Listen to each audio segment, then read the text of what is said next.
हिंदुस्तान ही नहीं बल्कि पूरी दुनिया मुसलमानों के खिलाफ में है। पूरी दुनिया में मुसलमानों को इज्जत की निगाह से नहीं देखी जा रही है।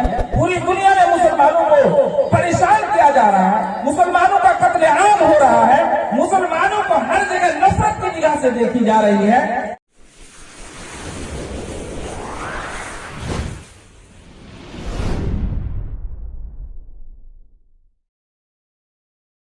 हालात बदतर हो गए हैं। कसम खुदा की हमारे लिए हालात बदतर नहीं हुए हैं। हालात आज भी वही हैं। आज हम बदतर हो गए हैं। हमारी आदतें खराब हो गई हैं। हमारे सोचने समझने और चलने फिरने का तरीका गलत हो गया है मेरे भाई। वरना जिस कौम को अल्लाह पाक रब्बुल आलमीन ने पूरी दुनिया में सरबुलंदी अता की, हमने कुरान के मुताबिक अपनी जिंदगी गुजारना छोड़ दिया है। हमने दीनी तालीम से दूरी बना ली है मेरे भाइयों। हमने नबी की हदीस को सीखना बिल्कुल हमने दरगुजर कर दिया है, दरकिनार कर दिया है।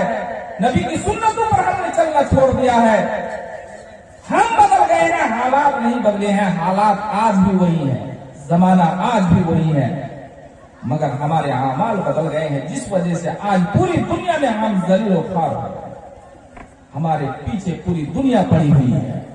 अल्लाह के नबी जनाब मोहम्मद रसूलुल्लाह सल्लल्लाहु अलैहि वसल्लम ने एक हदीस के अंदर इरशाद फरमाया कि एक जमाना ऐसा आएगा कि जब लोग मुसलमानों पर इस तरह से टूट पड़ेंगे जिस तरह से खाने वाले लोग दस्तरखान पर टूट पड़ते हैं।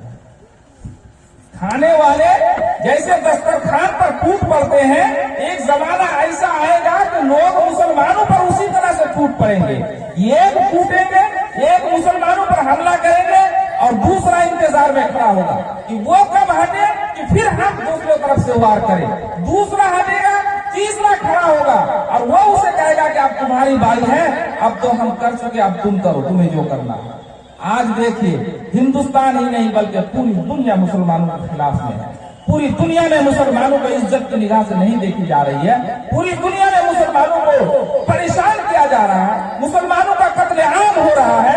मुसलमानों को हर जगह नफरत की निगाह से देखी जा रही है। ये अल्लाह के नबी की हदीस की ताबीर है मेरे।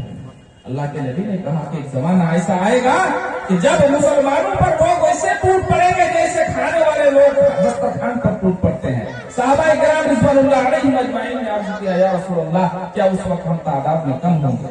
अल्लाह के नबी जनाब मोहम्मद रसूलुल्लाह सल्लल्लाहु अलैहि वसल्लम ने इरशाद फरमाया कि तुम तादाद में हरगिज़ कम ना होगे, लेकिन तुम्हारी हालत समुद्र के उस झाग की तरह हो जाएगी जिसकी कोई हैसियत, कोई औकात नहीं होगी। मेरे मुसलमान भाइयों, बड़ी तकलीफ से मैं आप लोगों से ये चंद बातें कह रहा हूं कि अपने आप को बदलिए। अपने आप को बदलिए। अपने समाज में चलने फिरने का तरीका को बदलिए। अपने अंदर इस्लाह पैदा कीजिए। नबी के दीन पर चलना, अल्लाह और अल्लाह के रसूल की ताबेदारी करना जो हमसे कोसों दूर चली गई है मेरे भाइयों, आज उस चीज को अपनाने की जरूरत है। अगर आप नहीं अपनाएंगे, अगर हम नहीं अपनाएंगे, नबी की सुन्नतों पर अगर हम अपनी जिंदगी नहीं गुजारेंगे, अल्लाह के कुरान के मुताबिक अगर हम अपने आप को नहीं ढालेंगे मेरे भाइयों, तो फिर हमें बर्बाद होने से, हमें कटने से, हमें मार खाने से और जलील होने से दुनिया की कोई ताकत नहीं कर सकती। कुरान करीम में अल्लाह ने कह दिया है, इन्नल्लाह ला युगय्यिरु मा बिकौमिन हत्ता युगय्यिरु मा बिअनफुसिहिम।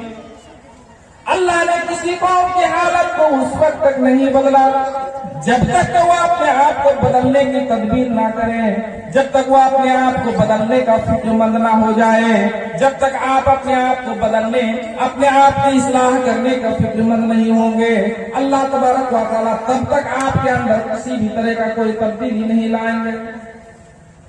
अपने आप को बदलने की जरूरत है। आज जो खामियां हमारे अंदर है, उन खामियों को दूर करने की जरूरत है मेरे भाई। मैं पूछना चाहता हूं कि कौन सी दुश्मनी है, कौन सी अदावत है मदरसों से हमें? मुझे सुनने में आया है कि एक जलसा चापी में और है और आज एक जलसा हो रहा है। बहुत सारे लोग दोनों जलसों को एक दूसरे को गलत निगाह से देखते हैं। यहाँ का जलसा कैसे कामयाब हुए ये लोग सोच रहे हैं। तो कोई सोच रहे हैं कि जलसा ये कैसे फेलियर हो जाए। मैं ये पूछना चाह रहा हूँ कि क्या किसी जलसे में हदीस और कुरान की बातें छोड़कर क्या कुछ बातें और होती हैं जो ये नफरतें हमारे अंदर पल रही है, बढ़ रही है मेरे भाई? क्यों? वो भी जलसा दीनी जलसा है, ये भी जलसा दीनी जलसा है। वो भी मदरसे का प्रोग्राम है, ये भी मदरसे का प्रोग्राम है। हम सब मुसलमानों को चाहिए कि मिलजुल कर हर जगह के प्रोग्राम को कामयाब करें और जहां भी दीन की बातें हो उस जगह में हम एक दूसरे की मदद करें,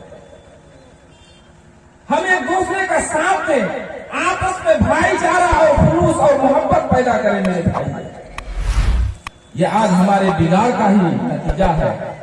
आज देखिए कि ये गांव में चंद लोग बसते हैं, उसमें आपस में इत्तेफाक और इत्तेहाद नहीं है। एक दूसरे से दुश्मनी, एक दूसरे से जलन, एक दूसरे से अदावत, एक दूसरे को देखकर नफरत, यही चीज हमें खाई जा रही है। मैं आप लोगों से ये गुजारिश करता हूँ कि मेरे भाइयों, दीनी प्रोग्राम जहाँ भी हो, चाहे वो किसी गांव में हो, एक हो या दो हो या कितना प्रोग्राम क्यों ना हो जाए, वहाँ पर कुरान और हदीस की बातें होती हैं। उस प्रोग्राम में किसी भी तरह का कोई खलल ना पैदा करे, बल्कि वहाँ पर सब मिलजुल कर उस जलसे को कामयाब करें। क्योंकि इन जलसों में किसी और तरह की कोई बात नहीं होती, बस इन जलसों में हमारे इस्लाम की बातें होती हैं, हमारे बच्चों की तरबियत की बातें होती हैं, हमारे बच्चों की तालीम की बातें होती है, हमारे अंदर इस्लाह कैसे हो, इन चीजों पर हम फोकस करते हैं। ना कि हम ये दिखाने के लिए करते हैं कि फला तरफ के लोग कैसे डैमेज हो जाएं, कैसे उनको हम नीचा दिखा दें और हम कैसे कामयाब हो जाए। इन चीजों पर फोकस करना मेरे भाई बिल्कुल गलत है, बिल्कुल गलत है। इसलिए मैं आप तमाम हजरात से गुजारिश करता हूँ, जितने लोग बाहर से भी तशरीफ लाए हैं और जो लोग चापी के हैं, मैं चापी के बासिंदगान से खुसूसन गुजारिश करूंगा कि मेरे भाइयों, आपसी नफरतों को भुला दीजिए, आपस में एक दूसरे से मोहब्बत और एक दूसरे से उखुवत और खुलूस पैदा कीजिए और दीन के काम में, चाहे कोई भी काम हो, दीन के काम में एक दूसरे की मदद कीजिए। अल बनात इस्लामिक एकेडमी जो यहाँ पर खोला गया है, एक इदारा है। इस इदारे में हमारी बच्चियां कुरान और हदीस की तालीम हासिल करती हैं।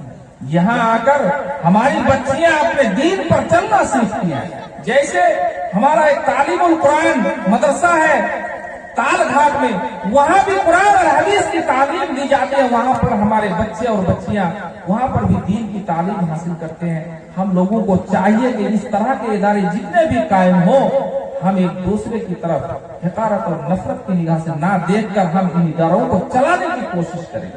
आज आप देखें, नजर उठाकर आपकी मस्जिदों को मिसमार किया जा रहा है, आपके मदरसों को बंद किया जा रहा है, हर तरफ से कुरान की तालीम पर पाबंदी लगाने की कोशिशें की जा रही हैं और हम उन्हें कामयाब होने का मौका दे रहे हैं। मेरे भाई, अगर एक अल बनात इस्लामिक एकेडमी यहाँ खुल गया, मदरसा तालीमुल कुरान एक तालघाट में खुल गया, तो हमारे लिए तो खुशी की बात है कि हमारे यहाँ तीन इदारे हैं।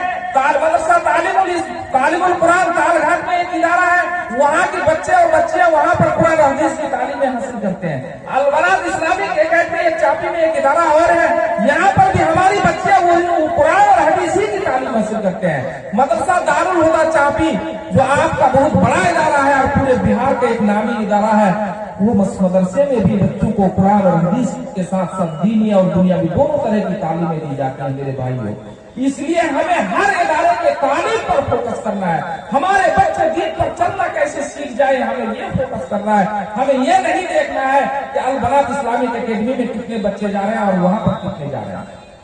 कोशिश ये कीजिए कि हमारे घर का हर बच्चा और बच्ची, चाहे वो किसी भी इदारे में तालीम हासिल करना चाहे वो करे, हमारे बच्चियां दीन की तालीम हासिल करे।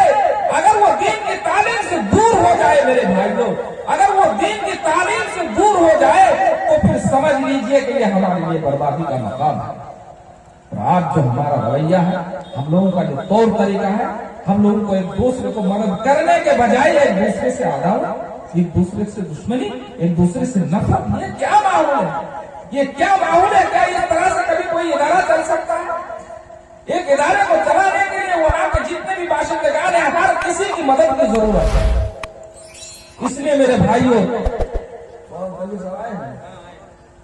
इसलिए मेरे भाइयों, मैं आप लोगों से यही गुजारिश करता हूं, बहैसियत आपका खिदमतगार, आपका एक खादिम मदरसा दारुल हुदा चापी का मैं एक मुदर्रिस हूँ, प्रिंसिपल हूँ।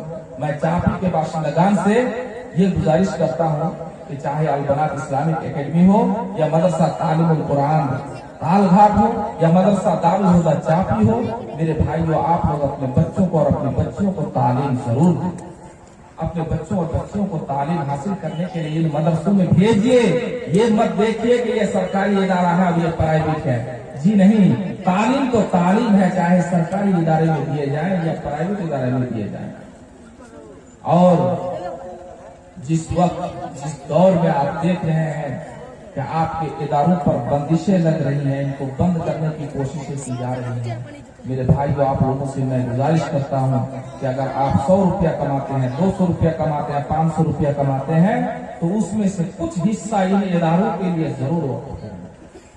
कुछ हिस्सा इन इदारों के लिए वक्फ कर दें। अगर ये इदारे बंद हो गए तो फिर समझ लीजिए कि हमारे अंदर से इस्लाम का तौर तरीका, यहाँ तक कि आने वाले वक्त में हमारे अंदर से हमारा दीन खत्म हो जाएगा। मेरे भाई, ये मदारिस इस्लामिया वाहिद जरिया है जिसके जरिए से हमारा दीन आज हमारे पास है। अगर ये मदारिस बंद हो जाए जो दुश्मनों की साजिश है, तो फिर समझ लीजिए कि हमारे अंदर से इस्लाम खत्म हो जाएगा। हम ऐसे दलदल में फंस जाएंगे कि फिर हमें हलाक होने से और बर्बाद होने से कोई नहीं बचा सकता। जब तक ये दीनी इदारे कायम है, तब तक हमारे अंदर मेरे भाइयों हमारा दीन बाकी है, हमारा इस्लाम बाकी है, कुरान बाकी है, हदीस बाकी है। जब ये इदारे बंद हो जाएंगे हमारे अंदर से, मेरे भाइयों दीन की तालीम खत्म हो जाएगी, कुरान खत्म हो जाएगा, हदीस खत्म हो जाएगी, नबी की सुन्नतें हमसे छिन जाएंगे, अल्लाह के अहकामात से हम दूर हो जाएंगे, फिर जानवरों की तरह हमारी जिंदगी हो जाएगी। इन्हीं चंद बातों के साथ मैं आप लोगों से ये गुजारिश करूंगा, फिर जो लोग भी इस जलसा में तशरीफ लाए हैं, चाहे बाहर से हो या फिर हमारे चापी गांव के हो, आप लोगों से गुजारिश है कि आप